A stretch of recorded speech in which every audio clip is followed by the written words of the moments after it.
Querido Alex Intec, de verdad no sabes el placer que es tenerte aquí. Muchísimas gracias por darte el tiempo, el espacio de esta charla. ¿Cómo estás? Muy bien, Javierito, con muchas ganas, empezando el 2023 con mucha energía y muchos planes y pues muy contento. Qué bueno, amigo. Oye, ¿nos puedes compartir algunos de los planes de este año para ti? Pues mira, estoy estrenando banda, modifiqué un poco la alineación de músicos eh, y por segunda ocasión en mi carrera, volví otra vez a intentar crear una banda de mujeres tocando conmigo y va muy bien, o sea, metí a una chica baterista que se llama Ivette Gómez, que es muy talentosa, a una bajista que se llama Genesis Cadetti, que también es muy talentosa,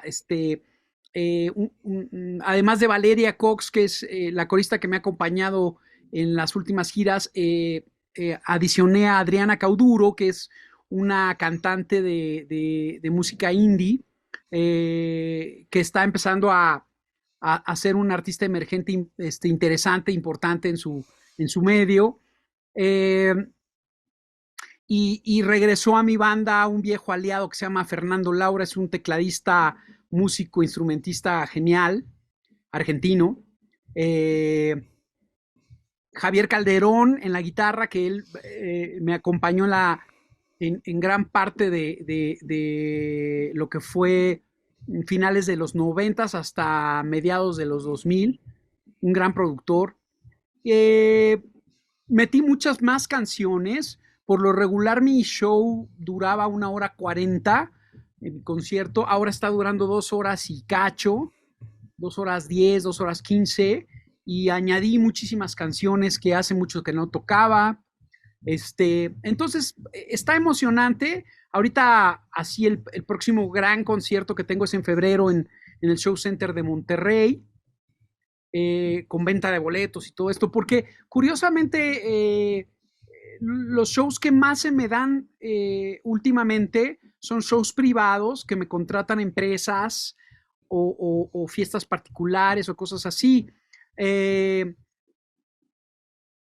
Como que desde que entró la moda del reggaetón y todo esto, la gente no apuesta a pagar un boleto por el rock o por el pop. Se van por el marketing, ¿no? Y se van por todo el lado de lo que los atacan las redes sociales, ¿no? Entonces eso es lo que siguen. Incluso luego me sorprende mucho ver influencers y bloggers que se presentan dando discursos en teatros y los atiborran, ¿no? Y pues luego es gente que pues no tiene mucha trayectoria ni muchas credenciales que los avalen más que su popularidad en redes sociales, ¿no? Es un mundo raro el que estamos viviendo ahora. Oye, Alex, y digo, hablando un poco de esto, o sea, ¿qué crees digo, porque me parece que hablando precisamente del reggaetón, pues lo consumen en su mayoría jóvenes, ¿no? ¿Qué crees que les esté entregando el reggaetón, que estén dejando de consumir un poco el pop y el rock?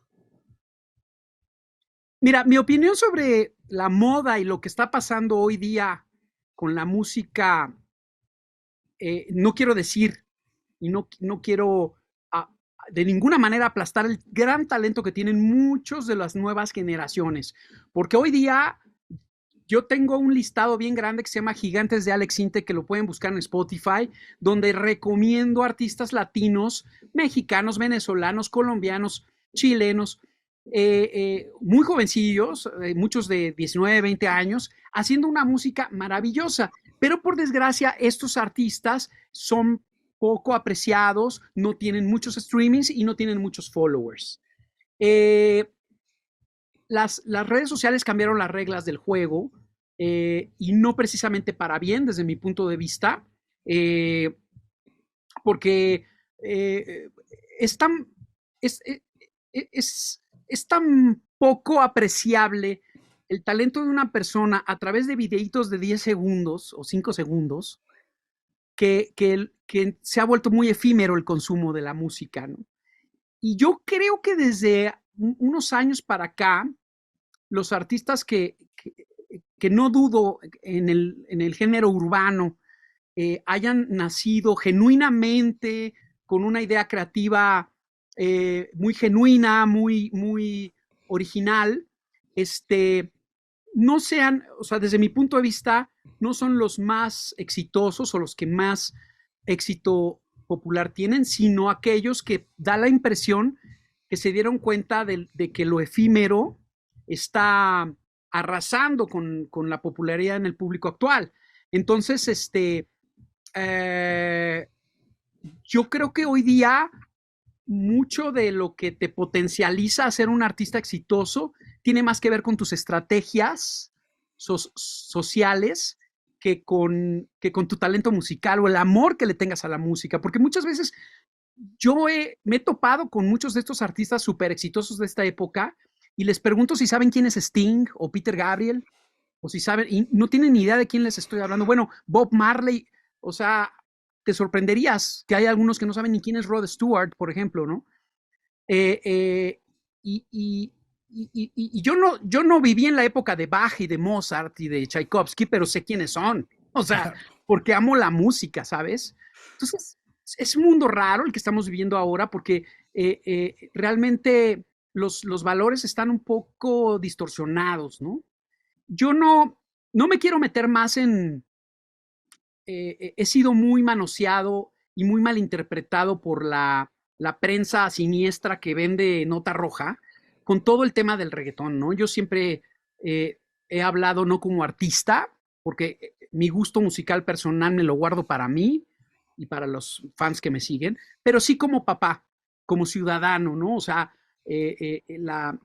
lo que pueda afectar socialmente un contenido que se ha normalizado en escuelas, en centros, en parques de diversiones, y es lo que he expresado, ¿no? O sea, espérenme, o sea, como papá, yo tengo hijos chiquitos, no está padre llegar a las 10 de la mañana a un Wings y que esté el perreo intenso con música muy... Y, y, y pues creo que la nueva generación hace oídos sordos y ojos ciegos a mi comentario y lo ven como Alex siente que está celoso porque ya no tiene el éxito que tenía antes, ya no es tan popular. Y a ver, o sea, no va por ahí, ¿eh? No va por ahí. Si alguien es consciente de que no puedes estar en la cima todo el tiempo, soy yo. Y más que mis ídolos de la música, que seguramente tú compartes ese gusto conmigo, o sea, un Tear for Fears, no sé, bandas maravillosas De de la Who, época. lo que sea, ¿no? Este, por supuesto que siguen teniendo giras exitosas, pero tú te metes a su red social y tienen bien poquitos followers, pero bien poquitos. O sea, un Peter Gabriel tiene 200,000 followers, 150,000 followers, un Sting también. Y de repente, pues ves un influencer diciendo muchas tonterías y tiene 25 millones de followers. Entonces, me preocupa un poco hacia dónde va la humanidad, ¿no? Y qué mundo le vamos a dejar a nuestros hijos. Yo tengo la esperanza de que esta nueva generación que ha crecido influenciada por las redes sociales, en su madurez, al llegar a una edad más madura, logren distinguir la diferencia entre algo que te nutre el alma y tu cultura y otra cosa que es efímera y desechable, ¿no? Sí, 100%. Yo creo que tener la capacidad de dividirlos y de poner cada cosa en su lugar, bueno, nos hace mejores, ¿no? Oye, Alex, ahorita que hablabas de tu nuevo show, quisiera preguntarte, tú tienes, me parece que 20 discos. ¿Cómo seleccionas el set list de rolas que vas a tocar en un show? Debe ser súper complicado. Pues no tanto, fíjate que soy muy condescendiente, o sea, soy muy complaciente, Javi, en el sentido de, si yo, por ejemplo, voy a ver a un artista que a mí me gusta, como un Paul McCartney, bueno, es más, me pasó con Sheryl Crow. Ujú.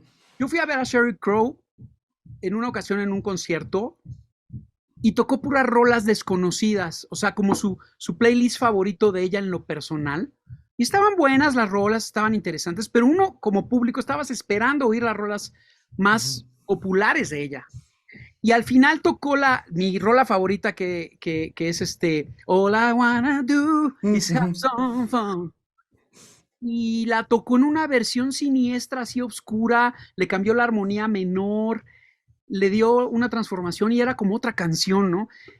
Eh, y fue muy decepcionante, o sea, realmente salí como diciendo, pero hubiera preferido ir al cine a ver una película. Claro. este, no quisiera que me pasara eso con mi público y entonces yo lo que hago es, eh, me recargo hacia la popularidad de mis canciones, es decir, no dejo de tocar las más streameadas, ¿no? Que son Sexo, Pudor y Te Lágrimas, soñé.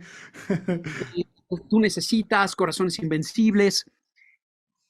Y ya lo que es la otra mitad del repertorio, porque también tengo muchos sencillos de radio que fueron exitosos, desde la época de Unos quieren subir, yo me quiero bajar, Ujú. pasando por Mis impulsos sobre ti y más fuerte de lo que pensaba, Bienvenido a la vida, la fe de antes, lindas criaturitas, Volando bajo, o sea, toda la época de la gente normal. Y luego Ujú. empieza mi carrera solista con Sexo, Pudor y Lágrimas, De noche en la ciudad, Hasta el fin del mundo, a dueto con Bonnie, Los enemigos del silencio. Y esto, si le añades además los homenajes y tributos que yo he Sí. participado, ¿no? Cantando que si la canción de José José, de Preso, que... Entonces lo que hago es esas otras rolas que no son las más famosas, pero que sí pertenecen a un catálogo exitoso, las voy rotando. O sea, por ejemplo, Preso la estuve tocando todo el año pasado, Ujú. show, y este año lo decidí quitar. Ahorita Ujú. regresé a mi show, la de Sin Motor. No quiero que me Ujú. dejes sin Ah, qué motor. rolón, ¿eh? Qué rolón. Esa tenía tiempo de no tocarla.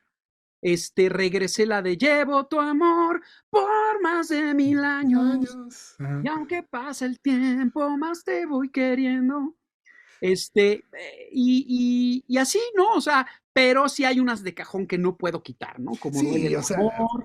o sea, yo la neta, o sea, es que no sé, Alex, yo te podría decir 20 rolas así tuyas que se podrían oír, ¿no? Pero por decir, yo creo que no puede faltar Duele el amor, Te soñé, historias de danzón, ¿no? Y de arrabal, lo que tú necesitas, o sea, todas esas que neta sí marcaron un momento muy fuerte en su época pues en el radio. A mí te soñé me recuerda muchísimo a sexto de primaria. Yo soy del 91, me veo más grande, pero yo iba en sexto de primaria y me acuerdo que fue de las primeras rolas que dediqué.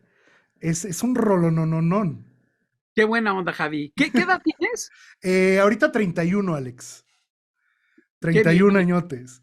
Sí, pues o sea, cuando yo empecé mi carrera, mi primer disco Late 2 fue por ahí el de 1990. Entonces, evidentemente, Todavía no estaba planeado yo, este, mi Alex. tú, tú eras un embrión. Exactamente, amigo. Oye, Alex, Exacto. Pero quisiera. qué gusto que la gente de tu generación, porque tengo muchos fans de tu edad, pero muchos. Inclusive en las estadísticas de Spotify es la gente que más me sigue, es de 25 a 35 años. No, es que sí, pues sí, yo me acuerdo muchísimo. La primera vez, digo, yo estaba súper chavito, digo, me aprendí como una especie, como una especie como de rap en español, fue en la de Te Necesito, ¿no? Esta noche quiero dar, acerta de mí. O sea, como todo ese fraseo que te Tú eres el avientas. hit, yo te quiero, Ajá, ese, ¿hasta ese. dónde más? Que tiene su historia porque la primera vez que yo escuché un rap, tenía yo como 9 años de edad Ok. y fue Sugar Hill Hank con Rapper's Delight, el cotorreo. Wow. Así de the hip Ajá. to the hip, have you don't stop, the rocket to the bang bang, say jump to the boogie and the rhythm of a boogie to beat. Y, y entonces yo metí ese rap como una tributo dentro de la canción de Tú Necesitas, que tenía un groove muy estilo Neil Rogers, así de The Chick, que era Ujú. la base de Rapper's Delight, era la canción de Good Times de The Chick, la banda de Neil Rogers. Órale. Entonces, así, uno de mis influencias más grandes como productor Ujú. en la música funky ha sido Neil Rogers. Y justamente cuando yo creé el bajo de Tú Necesitas, estuve un rato como diseñando un groove que pareciera que lo inventó Neil Rogers. Ese era mi sueño de lograr, ¿no? Y es que el bajo de la canción lo es todo, ¿eh? O sea, esa canción sin ese bajo no sería Tú Necesitas. No, Y y es, este, perdón, y, Alex. y terminando la anécdota, es que meto este rap y cuando lo grabamos y todo, de repente ya estábamos por lanzar el disco cuando me dice la disquera, no dieron el permiso, la editorial de Sugar Hill Gang no quiere que cantes el rap. Este, puta, entonces tuvimos que hacer un edit del mastering ya terminado de la canción y le hice un rap al español, pero Ujú. por el puro coraje que me dio que no me dieran el permiso, me fusilé el fraseo. Entonces el Mm. fraseo es como una adaptación al español del mismo rap. Tú eres el hit, yo te quiero como un hit, me ha llevado hasta donde más. Me verás, pude verte como yo te vi bien, desde luego que te vi para mí. Es una joya eso. Yo me acuerdo así de chavito que ganaba el que se lo aprendiera antes, ¿no? Me acuerdo muy bien de ese video también. Fíjate, aprovecho para mencionarte algo, Javi. Para mí fue muy disruptivo. La primera vez que oí rap, y que fue Sugar Hill Gang, en esas épocas de los ochentas, tenían unos groups de funky brutales que solamente los negros eran capaces de crear, gente de la raza Ujú. afroamericana, súper aplaudible, ¿no? Este, con el paso del tiempo, el rap degeneró hacia los barrios bajos, ¿no? Ujú. Hacia el barrio bajo y empezaron los gangsta raps y empezó el hip hop y empezó una corriente súper agresiva donde ya el rap no era divertido. O sea, los grupos de los ochentas para mí eran mágicos, divertidos, te elevaban el espíritu. Estos otros grupos a mí me deprimían, los escuchaba y hasta me entraba agresividad, o sea, me daban ganas de salir a golpear a alguien. Y es que la música tiene un poder espiritual muy fuerte. Entonces es como la descomposición de cuando sale una buena idea así mágica, maravillosa, y la empiezan a manosear y la convierten en un producto muy fácil de consumir, muy comercial y con una vendimia social muy de descomposición social. Eso es lo que creo que le ha pasado al urbano, porque yo la primera vez que escuché al general, que es mi amigo, yo lo conocí en Ah, persona. el de pélame la banana, sí, ¿no? El general fue el que inventó Sí, el reggaetón, punto. Él fue el claro. primero que yo escuché que sacó bien, bien buena, tú sí estás Sí. bien buena, parece una botella de Coca-Cola. Y yo en esa época era productor del grupo Caló, Uh, que fue el primer grupo de rap en México. Y Caló era divertido, era capitán, un día en una rifa me saqué un viaje en crucero. O sea, el espíritu de Caló era en buena onda, era inclusivo, no exclusivo, era para todo público, o sea, realmente padre, y con las voces de las chavas cantando maravilloso y todo ese rollo, ¿no? Este, sí, mi punto de vista es que de repente cuando algo tiene éxito, empieza a ser manoseado y lo empiezan como a descomponer y termina siendo lo que es hoy. O sea, hay demasiados grupos de rap y de música urbana que me suenan siniestros, que me parece que invitan a la agresión, a lo depresivo, a lo decadente, a lo destructivo, y que musicalmente pues no me ponen padre, no me ponen bien, o sea, no son estos groups increíbles que se usaban antes, ¿no? O sea, Control Machete usaba unos grooves que decías, wow, ¿de dónde sacaron esa base de batería y de bajo increíble? O Molotov, Molotov tiene unos grupos bien buenos, ¿eh? o sea, más allá del contenido y que si fueron los primeros que se atrevieron a decir groserías en las canciones, su groove, sin contar el contenido de las letras, era brutalmente aplastante para cualquier músico desde su apreciación de aplausos de pie. O sea, yo escuché, escuchaba el bajo de Paco Ayala y la batería de Randy y así decía yo, ¿qué pedo con estos brothers? Están locos. Y y yo los conozco bien y sé que su intención era echar desmadre, era Sí. divertirse. No era como Apa- tirar un rollo social así de vamos a destruir y el sistema. Y no, no era por ahí. O sea, Eran unos niños, aparte, cuando hicieron el don de jugar a las niñas, ¿no?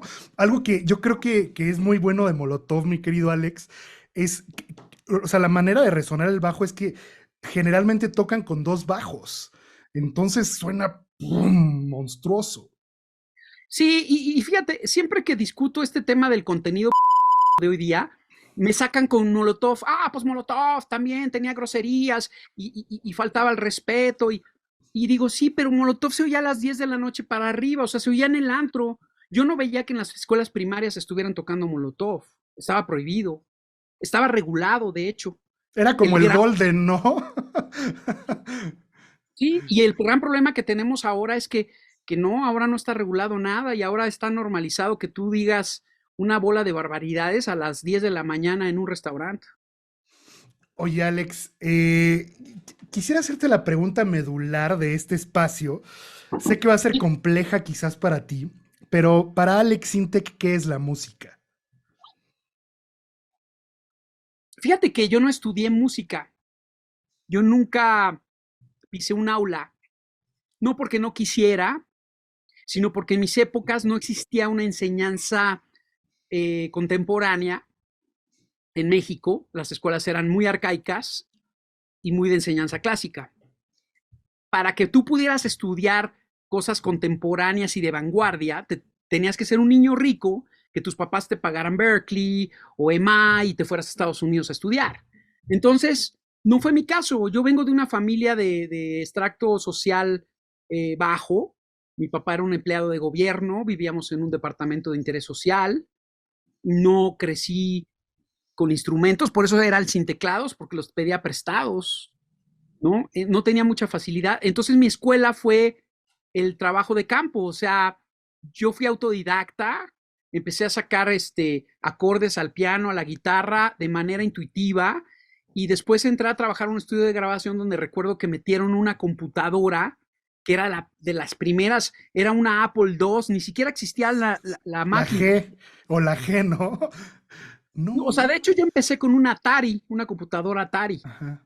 Este, y en el estudio yo le dije mentiras. Yo trabajaba en ese estudio de Chalán, era el que guardaba los cables y limpiaba los instrumentos y todo.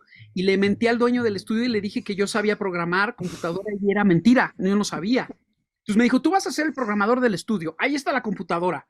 Entonces lo que yo hacía era que me quedaba en los turnos de la noche, no dormía y me quedaba botoneando la computadora para entender cómo hacer una secuencia y aprendí de manera autodidacta, de manera que después todos los productores de la época de los ochentas me hablaban para programarles las secuencias de sus discos nuevos, y me volví popular en el ámbito de producción. Háblale al Alex Sintek, que él te programa la computadora, porque no había gente que lo hiciera en México. Con esto lo que quiero decir es que la música, para mí, eh, es algo con lo que vengo integrado. O sea, para mí la vida es música. Nunca me pregunté si me quería dedicar a ser músico. Y hay gente que me dice, Alex, yo no sé si dedicarme a músico porque ahí de repente toco. Le digo, güey, si te lo estás preguntando es que no eres. Los que somos no nos lo preguntamos, vamos y lo hacemos. Agarramos una guitarra y la tocamos. Punto. Yo así lo veo. Eso se llama vocación y lo tienes que tener desde chavo.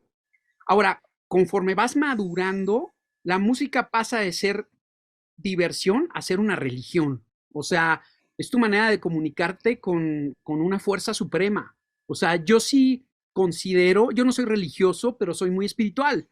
Y considero que si no hay un canal conectado con este ente maravilloso del universo, que para mí es Dios, si no tienes buena conexión ahí, no surge la creatividad mágica, ¿no? Y la creatividad propositiva. Sí puedes ser creativo, pero puedes estar sirviendo a fuerzas del mal, ¿eh? También. Porque Una cosa siempre le digo a los amigos que son agnósticos y ateos. Le digo, ¿no crees en Dios? Pero ¿qué tal crees en el diablo? ¿No lo has visto? ¿No se te ha parecido? Porque hay cosas, hay veces en la vida donde dices, ay, aquí sí está el chamuco, ¿no? Entonces, sí, la música para mí es algo espiritual y algo magistral y no podría vivir sin ella. Oye, mi querido Alex, ahorita que me compartes lo de tu familia, eh, vienes de una familia, digamos, muy normal, ¿no? O sea, ¿cómo tomaron tus papás el hecho de que te dedicaras a la música? O sea, o sea, tu papá era un empleado del gobierno de aquellos años, seguramente los años 70. eh, ¿Cómo lo tomaron ellos? Fíjate que mi familia, en mi familia no hay músicos profesionales, pero sí había una gran afición por la música. Mi papá fue abogado, estudió leyes y, y era un gran amante de la música clásica y de las grandes bandas del jazz. Entonces todo el día me ponía, él se encargó, mi papá se encargó de decirme, este es Tchaikovsky, este es Mozart, este es Bach, y este se llama Benny Goodman, y este se llama Glenn Miller, y luego yo tenía hermanos 10 años mayores que yo, que les tocó a ellos la época de los 70 del rock progresivo. Entonces ellos me ponían a Pink Floyd, me ponían a Led Zeppelin, me enseñaron a los Beatles, me enseñaron a los Rolling Stones y crecí verdaderamente influenciado por una nutrición musical brutal. De manera que cuando yo empecé a tocar y así, yo la verdad es que siempre tuve, no, mis papás no me podían dar un apoyo económico, pero sí su apoyo moral. ¿Qué O es el sea, más importante en esta carrera, ¿no? Al final del día. mi papá era un gran bebedor, se ponía sus borracheras y me pedía que le tocara el piano o el teclado, ¿no? Este, o sea, porque lo que yo tenía era una melódica de esas que soplabas. Las Honor, ¿no? Y, y empezaba yo a improvisar jazz, porque me gustaba mucho desde niño escuchar la música de jazz, oía bandas así como Deodato, Spyro Gyra, Bob James, me gustaba el jazz fresa. Y, y entonces le empezaba yo a improvisar y me decía, mijito, tú vas a ser un virtuoso de la música, vas a ser un genio. Y entonces sí me programaba, o sea, mi papá me decía, tú vas a destacar, ¿no? Entonces, sí me ayudó mucho que fuera así conmigo. La verdad es que eso yo se lo agradezco mucho. Mi mamá, pues no se metía mucho, pero mis hermanos, porque yo tuve hermanos más grandes que yo, eran muy bullers, o sea, sí me bulleaban mucho. Entonces, todo el tiempo eran como mis haters de las redes sociales. Todo el tiempo, tú no la vas a hacer y tocas bien feo y así, o sea, por molestones, ¿no? O Sí, sea, no en mal plan, más bien un por plan, pero joder. yo era un chavitito, estaba ahí así. Y entonces, sí, entonces me picaban la cresta. Y yo decía, sí, les voy a demostrar, pues ahora voy a tocar una de George Benson en la guitarra, cabrón, ¿no? Y ahora me ponía a sacar una canción de George Benson. Y así, entonces, incluso tengo una anécdota preciosa, Javi, que te la voy a compartir. Mi hermano estaba en la UNAM en aquel entonces estudiando, mi hermano mayor, 10 años más grande que yo, y le prestaron una grabadora de cassette que era especial para hacer audiovisuales. Y esta grabadora lo que hacía era que, a diferencia de las caseteras que había en esa época, esta podías regrabar cosas encima. O sea, le dabas una pasada y en lugar de que borrara lo siguiente que grabaras, lo dejaba encimado a lo que ya estaba. Y entonces yo agarré su grabadora sin permiso y agarré unas cazuelas de la cocina y empecé a hacer una batería. Después regresé la cinta y empecé a hacer un bajo agarré mi guitarra y le desafiné la cuerda para hacerla grave y comencé a tocar una línea de bajo, pero tenía yo 9, 10 años de edad. Agarré la guitarra después, le metí una línea de guitarra y luego empecé a cantar unas voces y a hacer coros. O sea, hice un arreglo musical con la casetera, muy chiquito, y lo hice de manera intuitiva. No sabía yo pues, que eso era ser arreglista. Yo simplemente quería hacer sonar una canción. Porque en esa época, pues, ¿cuál GarageBand y cuál nada Sí, de no, eso? no, no. O sea, podríamos decir que tu primera grabación fue a los 9 años con unas cacerolas. Incluso un amiguito me prestó un muñeco ventríloco que tenía una bocinita aquí y como un imán que te ponías en la garganta para hablar a través de la bocina como si fueras ventríloco.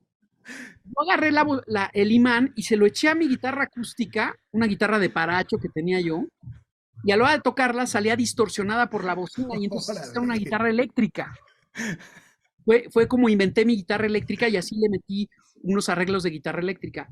Cuando yo les enseño la grabación a mis hermanos, no me creyeron que la había hecho. No solamente me castigaron, me cagotearon, sino que dijeron, esto no lo hiciste tú, no seas mentiroso. Y no me creían que yo había hecho la grabación.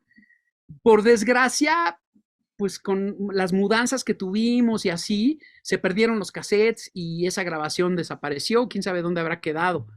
Pero Valdría oro ahorita. sí, sería algo como muy histórico, por lo menos para mí en lo personal, ¿no? No, y para los que te seguimos, Alex, imagínate, así como la primera grabación del buen Alex. Oye, Alex, yo quisiera que nos contaras, hay mucha gente que piensa que te apellidas Sintek, ¿no? Entonces quisiera que nos compartieras esa historia del Alex Sintek. Pues eso es muy enternecedor porque era lo que mencionaba hace rato. En mi familia pues no teníamos una posición económica eh, acomodada y entonces pues no tenía yo para comprarme mis teclados. Y siempre que iba a casa de un amigo que tuviera piano o un órgano o así, le decía, préstame tu teclado, déjame tocarlo. Y entonces un amigo mío me decía, tú eres el sin teclados porque los pides prestados siempre. Y me empezaron a decir el sin teclados de broma, mis cuates de la cuadra, o sea, mis amigos. Y de ahí se abrevió a Sintec. Y de repente ya todo el mundo me decía de apodo el Sintec. Entonces, cuando yo decido ya dedicarme profesionalmente a la música, como me llamo Alejandro, pues dije Alex Sintek. Y como hay muchos Alejandros, decidí poner las Ks, Ujú. Alex con KS, Sintek con K, porque me gustaba mucho la música electrónica alemana, como Kraftwerk, Klaus Uf, Schulz y todo eso. Kraftwerk, ¿los viste alguna vez en vivo a Kraftwerk? No he tenido oportunidad de verlos, me muero de ganas.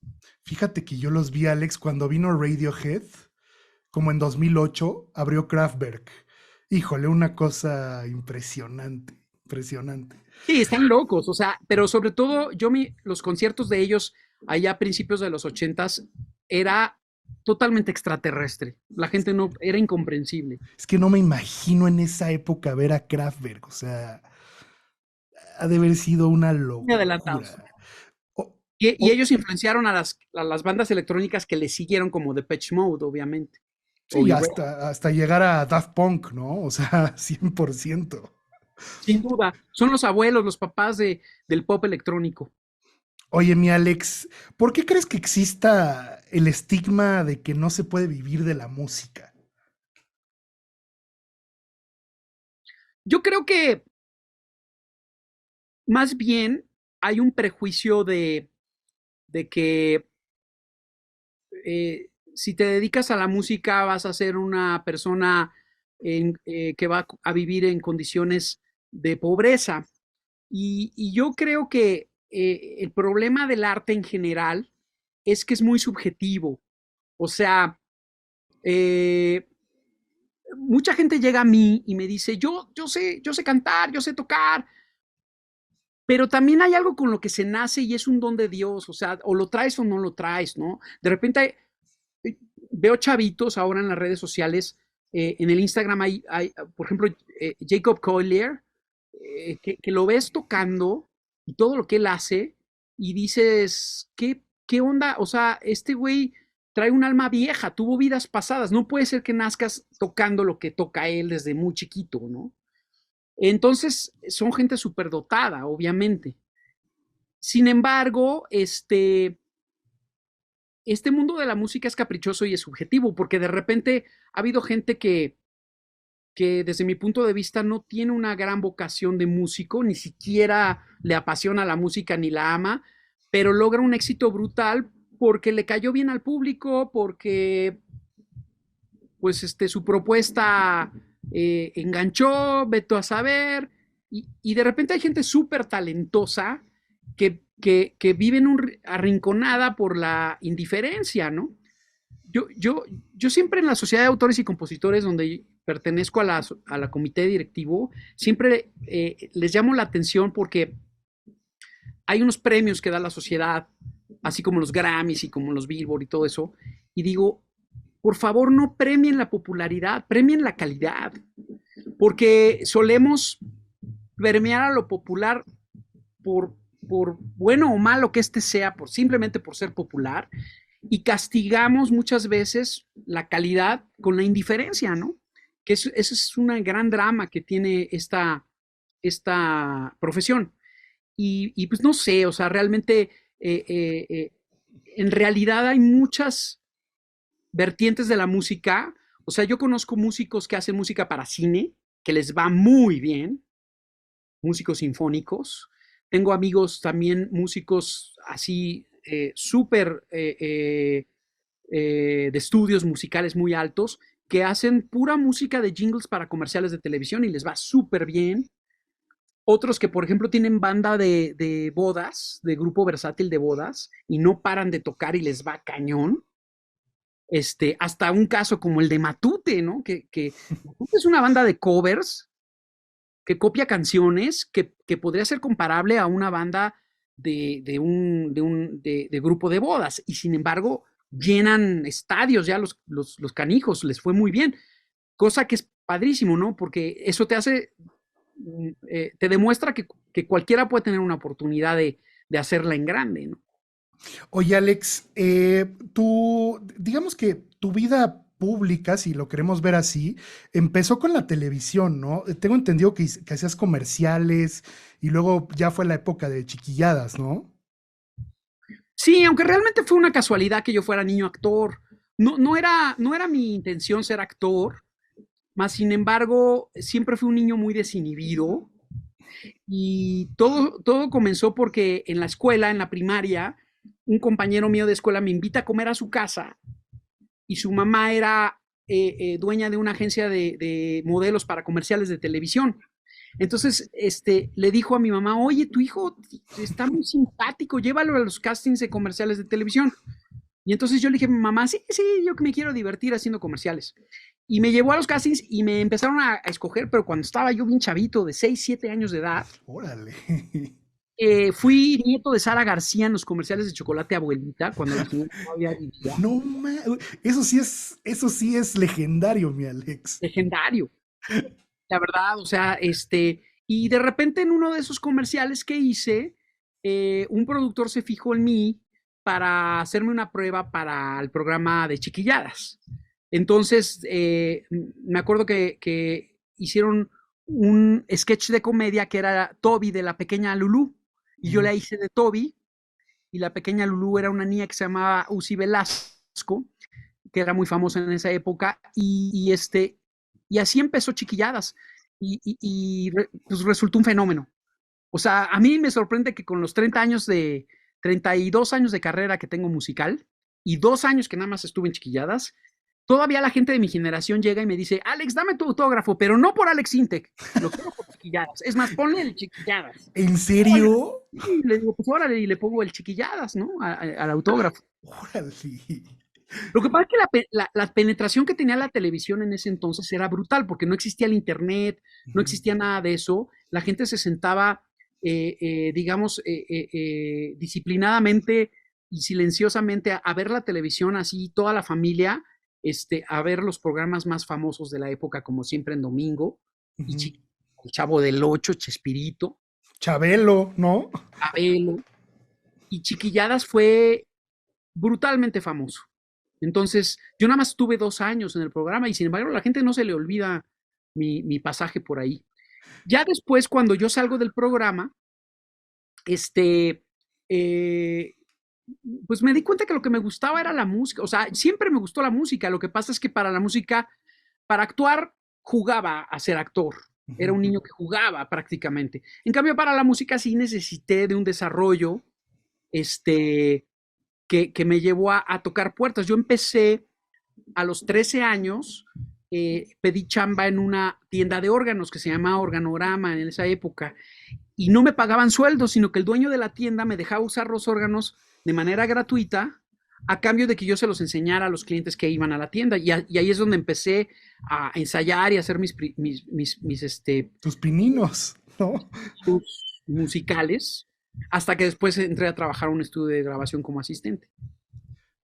Oye, y Alex, y después tengo entendido que estuviste en Kenny los Eléctricos, ¿no? O sea, cronológicamente. Sí, sí, sí, sí. Cuando yo estaba en la prepa, mi compañero de clase se llamaba Erico Funk y era hermano de Federico Funk, el bajista de la Ah, Barranca. órale, de Federico, qué buena onda. Y entonces me dijo, fíjate que mi hermano está tocando con una banda que se llama Las Insólitas Imágenes de Aurora. Y me enseñó un flyer de Las Insólitas Imágenes de Aurora y La Maldita Vecindad y Los Hijos del Quinto Patio. Cuando yo vi eso, dije, ¿qué pedo? ¿Qué es esto? O sea, estábamos viviendo un México de José José, Mijares, Emanuel, Yuri. Entonces ver a Las Insólitas Imágenes de Aurora y a La Maldita Vecindad de Los Hijos del Quinto Patio, dije, yo quiero ver de qué se trata esto. Está loquísimo. Y nos fuimos a un concierto de ellos y y me quedé así extasiado, ¿no? De verlos con sus peinados parados y su música rara y todo el pedo. Y nos metimos al camerino a saludar al hermano, a Federico. Ujú. Y ahí conocí a Markovich, a Alfonso, a Saúl. A Sabo, que te mandó saludos, hablé con él el otro día. Pero Sabo no estaba en esa banda, fíjate. Sabo no fue, no tocó con las Insólitas. Era Federico Funk, el bajista. A Sabo lo conocí después por Kenny los Eléctricos. Ujú. Pero a Sabo, fíjate que una vez me llamaron para hacer un casting de un comercial de televisión de chavo, porque yo seguía haciendo comerciales como para ayudarme con una lanita para comprar mis teclados, ¿no? Entonces, resulta que había un grupo que se llamaba Taxi, de rock de los 80s, que tuvieron un éxito que jaló bastante bien en esta época, que se llamaba ¿Dónde estoy? ¿Dónde voy? Que años después le hice yo una versión en homenaje a Taxi. Ok. Ahí es donde conocí a Sabo porque llegué a hacer el casting y el dueño de la agencia de comerciales era Manolo Ortiz, el cantante de Taxi. Mm, Entonces vi los instrumentos, tenían una batería eléctrica que en esa época las Siemens eléctricas eran wow. así que te alucinabas y decía Taxi y ahí estaba Sabo y ahí estaba Manolo y me volví loco y entonces yo llegué y les dije, yo soy músico, soy tecladista y quiero tocar con ustedes. Y Manolo se empezó a burlar de mí. Tú eres el chiquilladas, vete a contar chistes con Carlitos, me dijo, con Chiqui Drácula. Este, y así como que me humilló mucho, ¿no? Y, y, y, y años después, cuando empecé a tener éxito, me encontré a Manolo en un antro. Manolo ya falleció, ya murió, murió joven, pero me lo encontré en un antro y estaba muy borracho y empezó a llorar y decirme, tú ibas a ser mi tecladista y yo te mandé a la fregada para mi banda. Y le dije, no, tranquilo, Manolo, no pasa nada. Pero Sabo todavía se acuerda mucho de esa anécdota, estuvo muy chistoso. No manches. Oye, también sé que Del rock. tuviste, sí, sí, sí, también sé que tuviste una banda, pues con los miembros de Caifanes, ¿no? Exacto, porque cuando yo conozco las insólitas imágenes de Aurora, también les digo, yo quiero tocar con ustedes. Y me acuerdo que textualmente Saúl me dijo, güey, es que ganamos tan poquito dinero que ya no nos alcanza para un músico más, güey. O sea, créeme que me encantaría hacerte una prueba y ver si entras con nosotros a tocar. Pero después, eh, Alfonso André, que era el baterista de las Insólitas, que después fue el de Caifanes, eh, me agarró mucho cariño. Él me oyó tocar mis canciones y todo, y como que se asombró mucho. Y él fue el que le dijo a todos los demás, güey, este chavo sí trae mucho talento. Entonces, Markovich y Alfonso se juntan con Sabo a formar la banda de las Pistolas de Platino, y ahí es donde me dan la oportunidad y me llaman, oye, ¿quieres ser el tecladista de la banda? Y órale, entonces empecé a tocar con ellos, me juntaba con Markovich en su casa, iba a casa de Sabo, me quedaba a dormir en casa de Sabo, en casa de Alfonso André tenía un lugar que se llamaba La Quiñonera, que era donde ensayaban todas las bandas de rock de la época, porque tenía un espacio ahí, un patio bastante grande donde montaban los instrumentos, y ahí iba La Maldita, iban los Fobios, iba mucha gente, Bonnie, los Enemigos del Silencio, Bon, claro. entonces, eh, se jalaron de productor a Ricardo Ochoa, el legendario guitarrista de Kenny Los Eléctricos, que era famoso por la época de Avándaro con Peace and Love y el grupo Nahuatl. Entonces, Ricardo me ve tocar y me dice, yo te quiero con Kenny Los Eléctricos. Y las pistolas de platino no evolucionaron porque Saúl ya traía el proyecto de Caifanes y en ese momento le ofrecen firmar con BMG Ariola y llega y le dice a Sabo y a Alfonso y a Markovich, ya tengo contrato discográfico, y entonces se desintegran las pistolas de platino y se va a formarse Caifanes, ya oficialmente, digamos, y yo me voy con Kenny Los Eléctricos a los teclados, ¿no? Que curiosamente Markovich no le quiso entrar al primer disco de Caifanes. No sé, o sea, ya traían broncas desde esa época. Hasta ahorita. Y hay un dato también que me encantaría compartirte, Javi. Alfonso André, a él le debo mi primer contrato discográfico, porque la primera vez que yo tuve oportunidad de pararme con un director artístico, que fue el de EMI Music, que me firmó para toda mi discografía de 20 años después, fue gracias a que Alfonso le dijo al director artístico de EMI, tienes que escuchar a Alex Intec y tienes que oír lo que está haciendo ese chavo, trae mucha onda, te va a encantar, es como el Fito Páez o el Miguel Mateos mexicano, es un pop rock muy sabroso. Y efectivamente, venía también recomendado por Alfonso, que me firmaron en la EMI, y ahí estuve 20 años. Uf. ¿Cuál fue tu último disco con Emi? El Métodos de Placer Instantáneo, justamente donde viene Loca, Motor. Loca, loca de mí. Me encanta cuando estás loca. Sí, claro. Fue horrible porque esa época, porque Emi empezó a tener un declive económico fuertísimo a nivel mundial por un fraude muy grande que cometieron los que manejaban a nivel mundial la disquera, hasta que la destruyeron y quedó hecha pedazos. Entonces Universal llegó y compró todo el catálogo y se quedó como con todo el asunto, pero mi contrato discográfico se acabó ahí. Entonces yo quedé pues con la posibilidad de seguirme con Universal, pero se me acercaron los de Sony Music. Sí, estás con Sony ahorita, ¿no, Alex? Ya no, fíjate, ¿Ya estás independiente? desde hace 3 años me salí de Oye, Sony. oye, y Alex, y digo, tú viviste la época gloriosa de las disqueras y ahorita la era independiente. ¿Qué diferencia encuentras ahorita entre tener una disquera y no tenerla? Creo que depende de dónde estás parado. Lo que pasa es que lo que voy a decir es muy fuerte, pero las disqueras antes tenían una conciencia artística muy grande. O sea, realmente ponían a directores artísticos que se preocupaban mucho por firmar artistas que tuvieran una gran propuesta y que tuvieran una muy posible trascendencia a nivel, o sea, el disquero antes decía, quiero un artista que me dure muchos años. Esa manera de pensar se transformó a partir del 2010, cuando empezó la crisis de la piratería del CD, porque como nos hicieron pedazos los piratas, la industria se vino abajo un 90% de lo que ganaban. Es dramatiquísimo. Cualquier industria que pierde el 90% de sus ganancias está acabada. Ya daban por muertas a las disqueras. Y entonces aparece Spotify. Les recomiendo mucho ver la serie de Playlist en Netflix. Ahí está la historia de Spotify. Está chulísima. Está muy cabrona, la verdad. Sí, súper. Está muy interesante, pero lo que te muestran es muy triste, porque al final la gran moraleja de esa serie es Spotify fue creada de manera que sacó del hoyo a las disqueras, las llevó al mejor momento. Es más, se dice que hoy día las disqueras generan más dinero que en la época del CD o del disco. O sea, que está en su mejor momento la industria. pero se convirtió en una industria muy efímera porque ya su mentalidad es tan financiera que ya no les importa si tú como artista les vas a durar muchos años. De hecho, no buscan eso. Lo que ellos quieren es que les vendas una canción, porque incluso el mercado ya no se volvió un mercado de artistas, sino de canciones.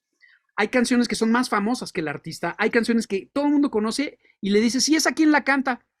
No sé, pero me encanta la rola. Y eso pasa mucho en esta época. Eso cambió las reglas del juego y no para bien desde mi punto de vista porque pues yo amo la música desde el punto de vista más de artístico. Incluso nunca me han gustado tanto los artistas por su virtuosismo, sino por su propuesta. O sea, un Robert Smith de The Cure, pues él cantaba, hey, hey, hey, would I like it, would I like it. Y si tú lo metieras a concursar a La Voz, The Voice, No. lo corren. O a David Byrne de los Talking Heads lo corren. Sí, Sin claro. embargo, las propuestas musicales de imaginación y de creatividad que tiene un Robert Smith o un David Byrne son brutales. Y eso es lo que yo amo más de un artista, ¿no? Más que su habilidad para tocar o para cantar, su habilidad para crear ideas mágicas, que era lo que pasaba con esos artistas de esa época. Sí, ¿sabes qué, Alex? Yo siento que eran, bueno, todavía hay muchísimos, ¿no? Y de hecho yo considero que tú eres uno de ellos. Son artistas como integrales, ¿no? O sea, Exacto. artistas que entienden, puedes decir, a mí un artista realmente integral se me hace, descansa en paz Gustavo Cerati, ¿no? Que entendía, por un lado, la industria, por otro lado, entendía la importancia de la música y de la letra, ¿no? O sea, era sumamente integral y como dices, seguramente si Gustavo hubiera ido a La Voz, no hubiera agarrado ni siquiera coach, ¿no? Caray. Y regresando a The Playlist, la historia de Spotify, ahí lo que te demuestran es que fue una solución para salvar a la industria de la música, pero no a los artistas. O sea, vino a beneficiar fuertemente a las disqueras y a la plataforma, que se han hecho multimillonarios, pero siguen explotando a los artistas, siendo que el artista es el menos beneficiado. Entonces, pues, eso evidentemente, pues, un artista que está muy o sea, un Bad Bunny, pues obviamente genera un dineral y le va muy bien, pero no es la suerte con la que corren la mayoría. Sí, sí, porque aparte no todos tienen la suerte de estar viralizados. Por decir, ahí lo que te entredeja, o sea, el argumento de Spotify es que la culpa es del contrato que tienen los artistas con su disquera, ¿no? Es como el argumento que ellos dan, Y se ¿no? lavan las manos. Sí, 100%. Dicen, es que yo les estoy pagando, más bien arréglate con tu disquera, ¿no? Sí, sí, y entonces vuelvo a tu pregunta, ¿no? De la diferencia entre ahora que soy un artista independiente y cuando tenía disquera. Yo lo que viví ya mis últimos años en una transnacional grande que era Sony Music, era que pues ellos me quitaban dinero de mis conciertos, al igual que el manager que tenía yo en aquel entonces, que era de los big time managers grandes, y se beneficiaban del trabajo que yo genero ya con mi nombre, pero yo no veía que me dieran el apoyo. Yo veía que el apoyo se lo daban a un influencer o un blogger que ni siquiera canta, pero que como tiene muchos followers, pues es la sensación y le hacían un disco y a él le daban todo el apoyo. Entonces ahí empecé a decir, pues ¿para qué estoy en una disquera? Si nada más me van a estar quitando algo de mí, pero no me van a dar a cambio, ¿no? Entonces no me gustó la ecuación que se hace ahí, ¿no? Entonces, pues decidí probar por la independiente. Definitivamente sí he estado notando desde que soy independiente que las cosas se complican mucho más, porque sí hay un formato de maquinaria que tanto radio como empresarios que hacen conciertos, como todos están como coludidos. Entonces, cuando te ven independiente, te empiezan como a sacar de la jugada, como tú ya aquí nos estorbas, vámonos con el sistema, ¿no? Y entonces cuesta más trabajo sobrevivir. Pero es obvio que a mí me va muy bien porque ya tengo un nombre, pero para un artista chavo que está empezando, que no tiene nombre y que es independiente, híjole, se quedan en nichos bien chiquitos y eso es lo que yo lamento mucho porque veo tantos artistas que hacen salsa, que hacen jazz, que hacen boleros, que hacen música, hasta música ranchera, o sea, o sea, con un talento que digo, qué bárbaros, y no los pelan. El sistema no está hecho para ellos. Sí, es Es, que realmente hay, o sea, no sé, considero yo, Alex, que hay como una poca oportunidad ahorita de cazar a talentos verdaderos, porque creo que hay una oferta exagerada de música también, ¿no? además, hay una sobrepoblación, es Sí, o cierto. sea, es muy fácil Y grabar Javi, te voy a música. decir, yo siempre fui un pro de la tecnología, o sea, un pro tecnología de la música. Y creo que hay una parte muy benéfica en que ahora puedas, lo que antes necesitabas un estudio de grabación complicadísimo con Solid State Logic, con NIP, y las grandes máquinas carísimas, impagables, ahora lo puedes hacer con plugins en tu computadora. Eso ha democratizado la música y ha logrado que gente muy talentosa tenga acceso a lograr hacer su disco sin un gran presupuesto, o sea, con poco dinero hacen discos padrísimos, buenísimos. Pero esto también ha provocado que gente que no siento que tenga el amor y la vocación por la música, fácilmente haga música usando loops, el Fruit Loops, el no sé qué, y así, y crean sus conceptos musicales que desde mi punto de vista no son de nada buen gusto y logran tener mucho éxito, ¿no? Entonces se ha vuelto muy engañoso esta sobrepoblación de artistas que estamos hablando, ¿no? Oye, mi querido Alex, el otro día hablaba con tu compadre, el buen Armando Ávila, y platicábamos, es un tipazo, un tipazo. Hablábamos de sexo, pudor y lágrimas. ¿Me puedes compartir cómo fue eso? Porque, híjole, yo creo que esa rola marcó una generación definitivamente y tu despegue aparte, o sea.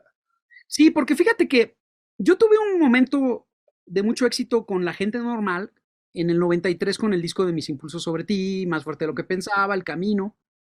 Pero luego cuando hice mi disco disruptivo de Bienvenido a la Vida, que muchos me siguen aplaudiendo mucho y me dicen, esa es tu obra maestra, pues sí, pero me llevó la fregada con ese disco, o sea, de vender 300,000 copias, 400,000 copias, vendí 3,000 copias de ese disco, o sea, me fue fatal. Y, y ya para cuando se desintegró la gente normal, que ya nada más quedábamos Michelle Roskin y yo, el arquitecto, este, pues Michelle en un momento dado me dijo, güey, ya no hay conciertos, ya nadie nos voltea a ver, no tenemos nada de éxito, era la época de Lindas Criaturitas, que dio la impresión de que yo tuve mucho éxito en esa época, pero no es cierto. O sea, teníamos bien poquitos shows, casi no nos contrataban, estábamos bien de capa caída en esa época, este, y fue terrible porque tenía yo una manager con la que no me entendí, me demandó, me quedé sin dinero porque lo que había ahorrado se me fue con el Fobaproa y los UDIs. Michelle me dijo, yo ya no puedo seguir contigo porque pues yo no veo futuro en nuestra banda. Y me abandonó todo el mundo. Mi chava me dijo, ya no quiero andar contigo porque te veo que no estás bien centrado, no tienes nada seguro. Así se me cayó el mundo a pedazos. Nada más faltó que pasara un perro y me orinara. ¿Qué edad tenías ahí, mi querido Alex? Estamos hablando tenía como 28, 29 años de Ok, edad. ok. Ya llevaba 10 años de carrera con la gente normal y ahí fue un momento de crisis brutal.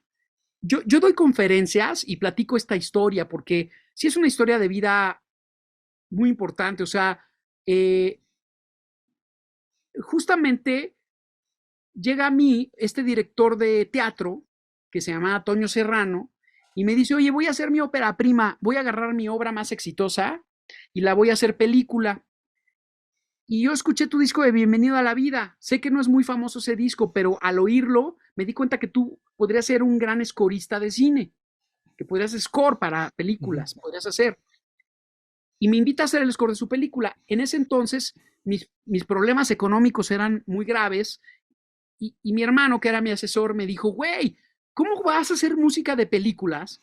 Te vas a ir a la bancarrota, ponte a hacer canciones para Thalía o para alguien famoso, güey. O sea, lo que necesitas es dinero, no hacer una música para una película, güey. Y le dije, ¿sabes qué, mi hermano? El jodido va a todas. Y lo que Sí. más lo que más he amado, he deseado en mi carrera, amo el cine y me encantaría musicalizar una película. Entonces, me senté a hacer con un presupuesto ridículo el score musical con mi computadora para la película que acompañaba las escenas, toda la música Ujú. instrumental. Incluso yo me llevo el Ariel, el premio del Ariel de cine en esa época por Sexo, Poder y Lágrimas, y la gente jura que es porque la canción fue muy famosa y no, ese premio me lo dieron como mejor score Por por la el música score. tal de la película. Órale. O sea, hiciste Entonces, las dos. lo que pasa es que la canción surgió hasta el final. O sea, el director de la película me dice al final, oye, ¿y si le haces un tema musical así como las películas de Hollywood que tienen su canción? Le dije, órale, va. Y cuando yo ya tenía la carta de retiro de la compañía de discos, ya me decían, tú ya no sirves, ya te vas de aquí. De repente me habla por teléfono un amigo de la secundaria que tenía años de no ver. Me dice, Alex, soy Arturo, ¿te acuerdas de mí? Y yo, sí, Arturazo, ¿qué ha sido de tu vida? Pues te tengo una sorpresa, me dice, soy el nuevo presidente de tu compañía disquera, tengo tu carta de retiro enfrente de mí, ya la rompí, yo creo en ti y quiero ver qué estás haciendo porque yo te quiero apoyar. Y le digo, güey, te vas a ir, te vas a aventar por la ventana, pero estoy haciendo música de cine, güey. ¿Cómo? Le dije, sí, pues estoy haciendo esta película. Y bueno, tiene una canción que va ahí pegada a la película. ¿Me dejas ver la película? Me dijo. Sí, cómo no. Entonces, le pedí a los productores de la película que le proyectaran la película especialmente para él. Fue a verla y salió el tipo fascinado. Me dijo, esto es un hit y tu canción es un madrazo. Va todo mi apoyo para este proyecto. Y entonces, lo que sucedió fue que la disquera pagó las latas de cine para que el tráiler de la película fuera mi videoclip completo en las salas de cine, algo que No nunca había sucedido. manches. Y de repente yo me siento a ver una película de Nicolas Cage o no sé qué que fui a ver con mi esposa, que era mi novia Ajá. entonces, y de repente empieza 20th Century Fox, ta, ta, ta, ta, ta, ta, ta, ta, ta, y boom, beram, y la pantalla No, gigante, güey. mi canción, y empecé a llorar, o sea, no lo podía creer. Y yo creo que ahí fue el gran despegue de esa canción, porque la radio en esa época ya me habían estigmatizado. Alex Intec ya no tiene éxito, Alex Intec ya no es del gusto de la gente, Alex Intec ya hace cosas muy raras. Y no me querían tocar. Incluso dijeron que sexo era una palabra altisonante, que no se podía tocar en el radio, y entonces eso lo usaron como pretexto para vetar mi canción de la radio. Pero se empezó a sonar en las salas de cine y la gente empezó a amar la canción y la empezaron a tocar en los antros y la empezó a pedir el público y no la pudieron detener. O sea, realmente se impuso la canción por sí sola. Y la radio cuando vio que la canción tenía mucho éxito, no les quedó más que tocarla y se convirtió pues en un clásico, ¿no? O sea, vendió para la época más de 1 millón de copias. No, es que esa rola, o sea, tiene una potencia brutal. Aparte tú, algo que me gusta mucho de tu música, Alex, es que tienes como esa capacidad de hacer a lo que le conocemos como hooks, ¿no? O sea, ese "One man berinda", otro ejemplo, por decir, de Sí, que, Rayleigh. Perdón, Alex. sí el ya va, Ajá, fe. ajá, el de Rayleigh de De hecho, sí, ¿no? mira, Rayleigh es mi super cuate y un día en las netas me confesó, me dijo, tú me impactaste tan fuerte con Sexo por Lágrimas que yo quería hacer algo que se asemejara y así nace Cuánto te quiero, ¿no? Yo Esa canción. estoy, sí, o sea, siempre supe que esa rola O sea, tenía estaba algo que ver. influenciada, Muy cañón, muy estaba muy cañón. influenciada. Y, y, y y la verdad es que, fíjate, te voy a platicar una cosa muy simpática. En esta época, desde que yo, pues, dije que no me gustaba el reggaetón y di mis razones, los medios de comunicación se encargaron de distorsionar tanto mi mensaje como que lograron hacerle creer al público joven que Alex Intec es su enemigo, que Alex Intec es un cuate que les quiere prohibir su libertad de expresión o que les quiere prohibir su perreo y su libertad sexual y una serie de cosas que nada tienen que ver con lo musical, ¿no? O sea, como que todo es un coco wash social. Entonces, pues me han agarrado mucho odio, toda una gran sección de la nueva generación, que ojo, tengo muchos fans jovencitos, pero hay muchos que me ven como su antagónico, ¿no? Cosa que pues lamento mucho, ¿no? Porque yo soy un güey, si algo tengo es que yo sigo siendo un niñote, cabrón. Es un tipazo, güey, aparte. Gracias, Javi. O sea, la música te mantiene con una mentalidad juvenil, esa es la verdad, ¿no? A veces ignoro que tengo 53 años de edad y a veces me expreso en las redes sociales como si tuviera 20 años de edad y me atacan horrible. Y me dicen, usted, viejo, ya cállese, abuelito ruco, decadente. Y entonces, a la anécdota que te iba a contar es que cuando empezaron los ataques del reggaetón en contra de Alex Intec, hubo cosas muy grotescas. Por ejemplo, todos los puertorriqueños se juntaron y se tomaron foto de sus heces fecales, de su caca del excusado y la subieron a mi Facebook. Llenaron de No. cacas todo mi Facebook. Era su manera de mostrar su enojo contra mí, por lo que decía la prensa, ¿no? Cosas así bien tristes. Y quisieron hacer como un ataque como para descalificar mi asunto como compositor. Y entonces, como que quisieron crear una burla y pusieron Womberam Dirunda como una frase célebre de Alex Intec, pero como burlándose. Las frases célebres de Alex Intec, Womberam Dirunda, ¿no? Como diciendo, es un viejo absurdo. Y pasó algo raro con ese meme porque se repartió por muchos lados. Y mucha gente lo tomó al revés. Mucha gente decía, qué loco, o sea, Womberam Dirunda, luego pienso en Sexo por Lágrimas, es Alex Intec. Y mucha gente lo vio propositivo, pero realmente ese meme fue creado de una manera medio siniestra, medio con ganas de joder. La única realidad es que el Womberam Dirundau nació porque el director de la película amaba la música africana y en especial a una artista inglesa que hacía música con africanos que se llama Tanita Tikaram. Entonces ella siempre metía cánticos de selvas africanas, así de bum dum da dum de hey y cosas así en sus canciones. Entonces yo para complacer al director decidí hacer un coro disque de aldea africana y ahí es donde empecé a hacer el como que me imaginaba esta aldea africana cantando. Y fue para complacer al director nada más. Después, pues evidentemente sé que mis canciones tienen frases que podrían ser muy aplaudibles, pero pues obviamente si yo quiero ver lo malo de ti, Javier Paniagua, y no quiero ver tus grandes cualidades, pues claro que te voy a joder, ¿no? O sea, te voy a encontrar tus grandes defectos. Y pues más bien como que ese meme trataba de eso, pero pues yo he llegado al punto, Javi, en el que yo digo, el que quiera disfrutar de lo que yo ofrezco, adelante. El que no, güey, cancélame de tu red social, o sea, no me sigas, simplemente ignórame, ¿no? Sí, es Pero no que, te incomodes tanto conmigo. ¿cómo le haces, Alex, para lidiar con toda, o sea, yo creo que eres una persona muy querida en el medio y muy querida por la gente, o sea, difícilmente conocería a alguien que me diga, güey, me cae mal Alex Intec, ¿no? O sea, pero en redes sociales, obviamente, pues hoy en día es una Sí. inquisición digital, güey. Yo no sé cómo le haces tú para, o sea, cómo le has hecho para lidiar con eso, Alex. Porque al final del día eres un ser humano. Sí, sí, no ha sido fácil.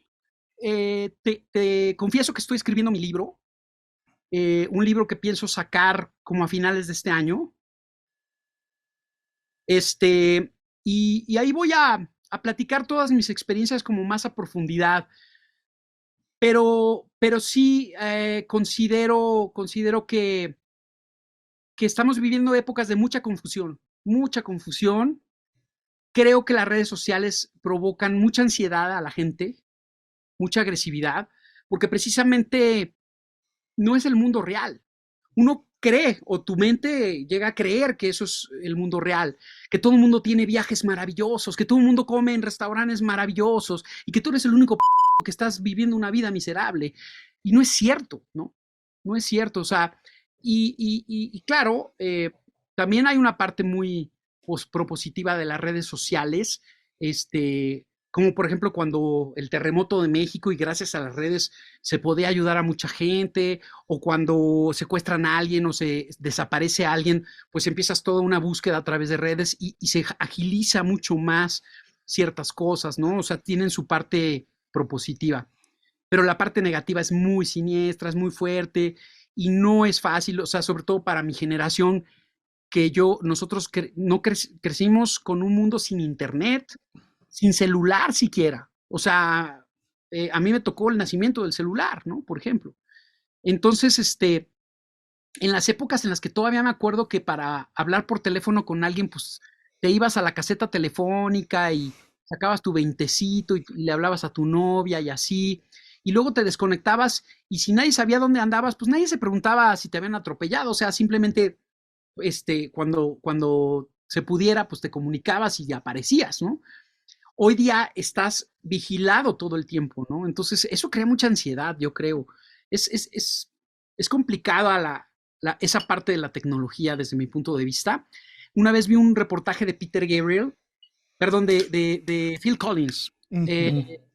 Él vivió una crisis que incluso acabó internado en un hospital porque él en su ignorancia se metió por primera vez al internet como en buena onda para ver qué decía la gente y todo, y de repente empezó a escuchar puros mensajes haters de los fans de Génesis diciendo tú destruiste Génesis con tu música de mierda y lo que haces es un pop espantoso, cuando la verdad yo creo que Phil Collins es un artista genial, Sí.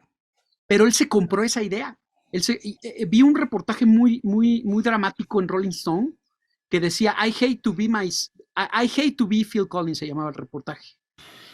Fue una época terrible que él tuvo, donde él le llegaron hasta pensamientos suicidas, ¿no? De lo mucho que se deprimió, cómo lo maltrataban los fans de Génesis, ¿no?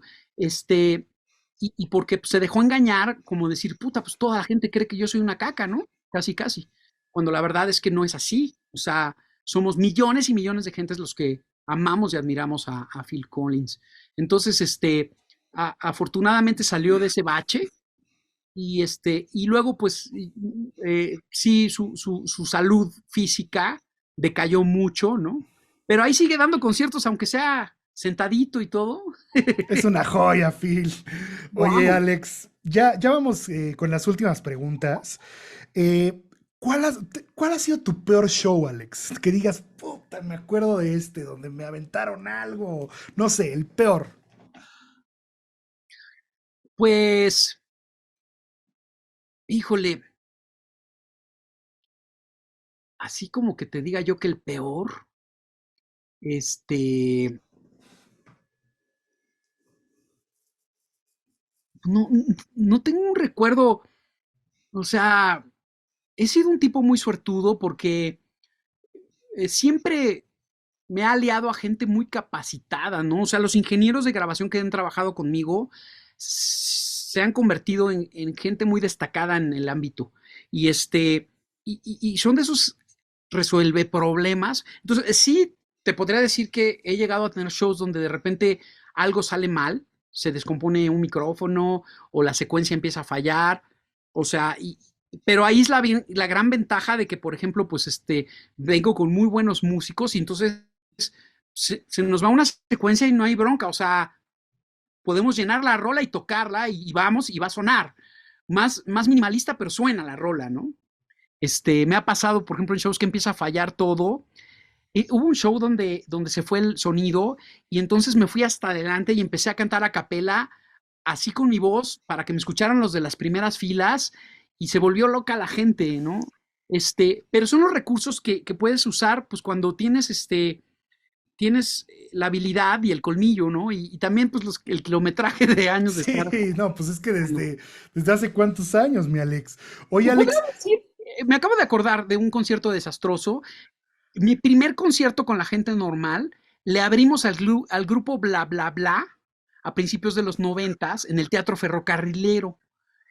Bla Bla Bla tocaba un éxito que se llamaba No voy a mover un dedo, dedo, dedo, dedo, que fue muy famosa en esa época. Tú te lo buscaste, te equivocaste y te digo que no voy a mover un dedo. y le abrimos el show a ellos. Fue un concierto dual, o sea, era bla, bla, bla, y Alex siente que la gente normal en el teatro ferrocarrilero, literal, se vendió la primera línea del teatro. Es decir, solamente había gente en la primera línea de butacas. Todo el resto del teatro estaba vacío, cabrón, vacío. No. Pues, como ya estaba todo organizado, pues a tocar y a cantar para 10 pelados, ¿no? No hay bronca. Y hacerlo con muchas ganas y aceptar que, pues, ni pedo, que las cosas no habían salido bien, ¿no? Pero sabes que mi Alex, es de esas memorias que recuerdas luego ya con mucho cariño, ¿no? O sea, ya después dices, ah, bueno, ha sido parte de mi carrera, ¿no? O sea, no todo es miel sobre hojuelas. Totalmente. Yo le llamo el rock and roll. Sí, Fíjate sí, que sí. a veces escribo el Twitter es la más tóxica de las redes sociales, ¿no? Es donde más agresiva es la gente. Y a veces he escrito así de que le pongo, pues así es el rock and roll, ¿no? Y que viva el rock and roll. Y la gente me agrede diciendo, tú no eres rock, tú eres un vendido de la música comercial y cosas así. Pero mucho de cuando yo digo el rock and roll, hablo de las experiencias que te hacen madurar. Para mí ese es el rock and roll. O sea, que te roben los instrumentos, que viajes de aventón, que te tengas que dormir en el piso, que te pasen historias de rock and roll. Ese es para mí el verdadero rock and roll y es al que me refiero cuando hablo de rock and roll, no tanto al género musical, ¿no? No, es que es un estilo de vida al final del día, o sea, más allá del género musical, pues sí, o sea, el rock es eso, son las desveladas, malpasarte, vivir como al límite, ¿no? De cierta manera. Y que hagas Sí, pop no quiere a decir ver, que no las vivas. en uno de mis primeros conciertos, que fue con Kenny y los Eléctricos, íbamos Federico Funk, Jorge La Chiquis Amaro, el de Hot Dog, que también Buenísimo. tocaba con Fobia, Con eh, fobia, sí. y yo veníamos en un cochecito con la asistente de Kenny en una carcachita ahí medio destartalada y se descompuso, íbamos a Zacatecas, entonces nos bajamos del coche todos greñudos, empezamos a pedir aventón, este, y el único que se paró a subirnos fue un curita, un padrecito, porque la gente se asustaba, nos veía greñudos y rockeros y no nos quería subir al coche. Y el padrecito le caímos buena onda, nos subió y nos llevó hasta Querétaro y ahí nos fuimos a la estación de camiones. Entonces, no traíamos dinero para pagar el camión, juntamos la morralla y le dijimos al chofer del camión, pues si nos dejas subirnos al camión te damos todo lo que tenemos. Y dijo, bueno, los voy a subir afuera de la terminal y se van parados, no pueden ir sentados. Entonces nos fuimos parados y nos fuimos toda hacia Zacatecas. Y de repente me empezaron a entrar ganas de hacer del baño, pero mal. Y entonces se paró un momento a revisar las llantas el camionero y entonces yo me bajé del camión y le dije, oye, déjame hacer pipí rapidísimo aquí en los arbolitos, pero rápido porque ya me voy, me dice. Y entonces me bajo y a la hora que me voy al arbusto para que no me vieran los del camión haciendo pipí, me caigo en un fango de caca, cabrón, así era puro estiércol. Se me hunden las piernas hasta las rodillas. Entonces me salgo del estiércol y me subo al camión y todo el mundo empezó a decir, bájenlo, este huele a caca, cabrón, así horrible. Total que, pues, logré que no me bajaran del camión, llegamos a la terminal y cuando empezamos a buscar nuestros instrumentos ya nos los habían robado. No. Entonces ya no teníamos instrumentos, yo estaba lleno de caca y aparte bajamos en la terminal y nos estaba esperando el dueño del antro donde íbamos a tocar con la policía, que porque Kenny no había llegado y entonces nos iban a llevar a la cárcel, que porque alguien tenía que pagar los platos rotos, ¿no? Y entonces nos llevaron hasta unos separos y entonces Kenny le habló a un amigo de él, de ella, de Zacatecas, y él nos fue a rescatar al bote, pagó una fianza y luego nos llevó a un rancho en las afueras de Zacatecas para que nos durmiéramos en un colchón que tenía ahora sí que en un cuartito ahí del rancho y nos quedamos ahí solitos sin haber comido nada, yo todo lleno de caca, sin dinero, y había una guitarra ahí toda destartalada y la agarramos y cantando porque había lobos afuera y aullaban los lobos y nos estábamos muriendo de frío, Federico, Jorge y yo. O sea, vivimos El rock and roll, ese es el Eso sí rock es and una roll. historia de rock, o sea, eso sí es una historia de rock y no tonterías. Sí, Oye, oye, mi y de esas tengo querido, muchas, que las platico en el libro, ¿eh? oye, Alex, a ver si cuando me avisas cuando salga el libro para, cuando lo presentes, pues lanzarme y tener el mío, ¿no? Claro, Javi, cuenta con O- ello. Oye, Alex, le has compuesto, la gente, mucha gente no sabe, pero le has compuesto música y canciones a muchísimos artistas. ¿Nos puedes compartir a qué artistas les has compuesto música? Fíjate que ha sido difícil esa parte mía porque le pongo tan mi sello Sintec a las canciones que hago que luego los artistas se quejan de eso. O sea, dicen, "Es que sueno a ti, no sueno a mí". Y entonces, no ha sido tanto lo que me han grabado. La verdad es que incluso ya tiene muchos años que no me graban canciones, nadie, porque desgraciadamente en esta época ya todos son compositores. Todos los artistas se dieron cuenta que se genera un buen negocio con la composición y entonces ya todos se ponen a aunque escriban del carajo, ellos hacen sus canciones, ¿no? Entonces ya casi no, el oficio de compositor está muy manoseado. Sin embargo, en mis tantos años de recorrido, logré colocar canciones con Enrique Iglesias, le produje un disco a Tania Libertad donde vienen canciones mías, me grabó Paulina Rubio, vienen canciones mías, los Timbiriches de allá de los ochentas, de cuando yo empezaba, este, todas las canciones del grupo Caló de rap, de los primeros discos eran mías, la de Capitán, la de Ponte Atentos, todas esas eran música mía y raps de Claudio. Este, Más recientemente, bueno, pues he tenido cosas muy afortunadas como haberle hecho una adaptación especial a Kylie Minogue, a una de sus rolas que canté con ella dueto, este, y, y bueno, pues así una de las grandes sorpresas es que en el recorrido eh, me topé con Alan Parsons, nos hicimos muy amigos, hicimos una rola juntos que está buenísima y la voy a sacar en un proyecto más adelante. Lo que pasa es que es un proyecto muy ambicioso que estoy haciendo con muchos invitados y la mayoría son ídolos míos musicales. Entonces, este, estoy haciendo un documental porque todo lo he ido filmando. Ya llevo muchos años haciendo esto y bueno, pues me quedé sin dinero para terminar el proyecto, esa es la verdad. Pero pues he estado tocando puertas y yo espero que en algún momento dado se destape y pueda lograr lanzarlo. Oye, Alex, también sé que hiciste algo para Toy Story, ¿no? Para Toy Story 3. Sí, o sea, también hubo una época en la que me hablaban mucho para hacer doblaje de películas y y doblé muchas voces de varias películas de dibujos animados y los de Disney, desgraciadamente nunca me ha invitado Disney a doblar una voz, pero sí a cantar y canté el tema de We Belong Together de Randy Newman, le hice la letra al español, Nos pertenecemos y está en la película de Toy Story 3 y fue un agasajo, la verdad. O sea, ese tipo de cosas donde puedo llegar a un público infantil y familiar es hermoso, me fascina. Oye, aparte yo creo que tus hijos estaban súper chiquitos ahí, ¿no? La han de haber oído. Sí, claro.